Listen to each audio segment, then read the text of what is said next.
दोस्तों स्वागत है आप सभी का आपके अपने यूट्यूब चैनल पर। मैं हूं सविता। दोस्तों आज की हमारी क्लास है बीएड फर्स्ट ईयर के पेपर फर्स्ट के, जिसमें आज हमारा टॉपिक है शिक्षा का व्यक्तिगत उद्देश्य और शिक्षा का सामाजिक उद्देश्य। आप यहां पर प्रश्न देख पा रहे होंगे, लिखा है शिक्षा के व्यक्तिगत और सामाजिक उद्देश्य को स्पष्ट कीजिए। तो ये आज का हमारा प्रश्न होने वाला है। सबसे पहले जानेंगे कि शिक्षा का व्यक्तिगत उद्देश्य या इंडिविजुअल एम ऑफ एजुकेशन क्या है। देखिएगा, बात करें अगर शिक्षा के व्यक्तिगत उद्देश्य की, तो इसका मतलब ये होता है कि कुछ लोग जो व्यक्ति को ऊंचा मानते हैं, समाज को ऊंचा ना मान करके ये मानते हैं कि अगर व्यक्ति हैं तो समाज भी होगा। लेकिन अगर सामाजिक उद्देश्य की बात की जाए शिक्षा के, तो वहाँ पर समाज को लोग ऊंचा मानते हैं कि अगर समाज है तभी व्यक्ति होंगे। तो बस यही दोनों डिफरेंस है यहाँ पर कि व्यक्तिगत उद्देश्य में व्यक्ति को ऊंचा रखा जाता है, व्यक्ति का स्थान ऊंचा होता है, और सामाजिक उद्देश्य में समाज का स्थान ऊंचा होता है। अब यहाँ पर देखिएगा इसका अर्थ, तो शिक्षा के व्यक्तिगत उद्देश्य एक प्राचीन उद्देश्य है और इस उद्देश्य के समर्थक समाज की अपेक्षा व्यक्ति को क्या मानते हैं, बड़ा मानते हैं। उनका विश्वास है कि व्यक्तियों के बिना समाज जो है इसकी कोरी कल्पना है, सिर्फ नाम मात्र का है समाज, और व्यक्तियों ने मिलकर ही अपने हितों की रक्षा के लिए हितों समाज की रचना की है और समय समय पर संस्कृति, सभ्यता और विज्ञान के क्षेत्रों में भी अपना अपना योगदान दिया है और इस योगदान के फलस्वरूप ही सामाजिक प्रगति का क्षेत्र बढ़ा और अब तक बढ़ता चला आ रहा है। आगे देखिएगा, दूसरे शब्दों में अगर बात की जाए तो व्यक्ति के विकास से ही समाज का विकास हुआ है। जब अगर व्यक्ति विकसित नहीं हो पाएगा तो समाज विकसित कैसे होगा। तो यही चीज़ यहाँ पर कही गई है और दिन प्रतिदिन व्यक्ति की वजह से ही समाज भी विकसित हो रहा है। अतः शिक्षा को व्यक्तिगत रुचियों, क्षमताओं और विशेषताओं का विकास करना चाहिए। इसलिए कुछ शिक्षा शास्त्रियों ने भी शिक्षा के व्यक्तिगत उद्देश्य का समर्थन किया है।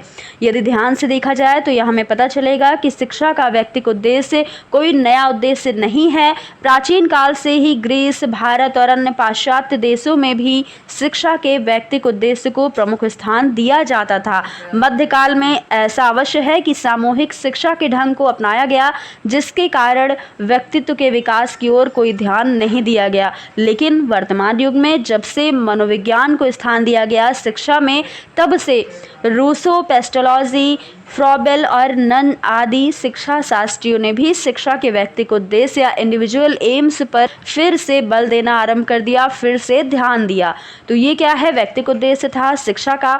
अब आगे देखिएगा शिक्षा का सामाजिक उद्देश्य क्या है। तो यहाँ पर हमने आपको पहले ही इसकी समरी बता दी है कि जो यहाँ पर समाज को ऊंचा माना जाए, यही क्या है, सामाजिक उद्देश्य है। तो देखिएगा यहाँ पर लिखा है कि शिक्षा के सामाजिक उद्देश्य का जन्म शिक्षा के व्यक्तिगत उद्देश्य के प्रतिक्रिया के परिणाम स्वरूप ही हुआ है और इस उद्देश्य के समर्थक मानते हैं कि व्यक्ति की अपेक्षा समाज को ऊंचा उठाया जाए और समाज ही क्या है, ऊंचा है इनके लिए।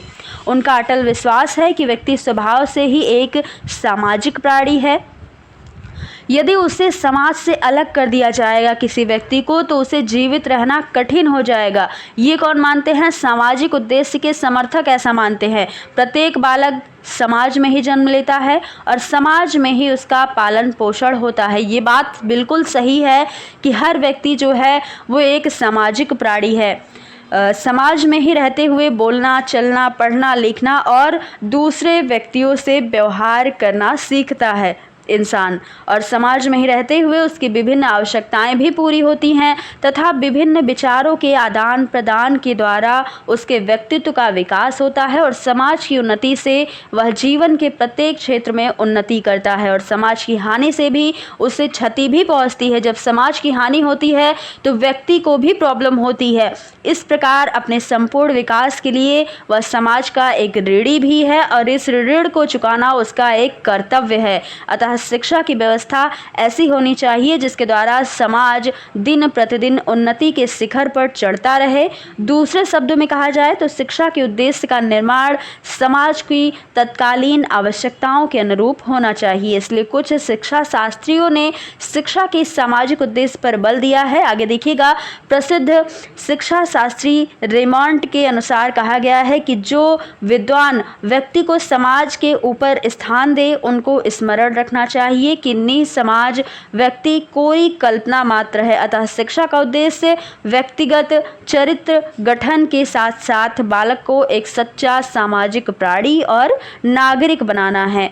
तो ये सब कहना किसका है? तो शिक्षा शास्त्री रेमंड का कहना है। तो दोस्तों ये थी आज की हमारी क्लास, जिसमें हमने देखा कि शिक्षा का व्यक्तिगत उद्देश्य क्या है या व्यक्तिगत उद्देश्य और शिक्षा का सामाजिक उद्देश्य क्या है। तो दोस्तों आज की क्लास हमारी थोड़ी सी छोटी थी, लेकिन यहाँ पर एक टॉपिक आपका क्लियर हो चुका है। तो दोस्तों अगर आपको वीडियो पसंद आई हो तो ज़्यादा लाइक शेयर करिएगा। टॉपिक अच्छा लगा तो आप कमेंट बॉक्स में ज़रूर बताइएगा। फिर मिलेंगे अगली क्लास में ऐसे ही कुछ नए टॉपिक के साथ। और अगर आप अब तक चैनल को सब्सक्राइब नहीं किए हैं, चैनल पर नए हैं, तो चैनल को सब्सक्राइब जरूर कर लीजिएगा। बेल आइकन जरूर प्रेस कर लीजिए, जिससे आने वाली जो क्लासेस हैं उसकी नोटिफिकेशन आपको समय से मिल जाएगी और आपकी एक भी क्लास मिस नहीं होगी। तो दोस्तों फिर मिलते हैं अगली क्लास में, तब तक के लिए धन्यवाद।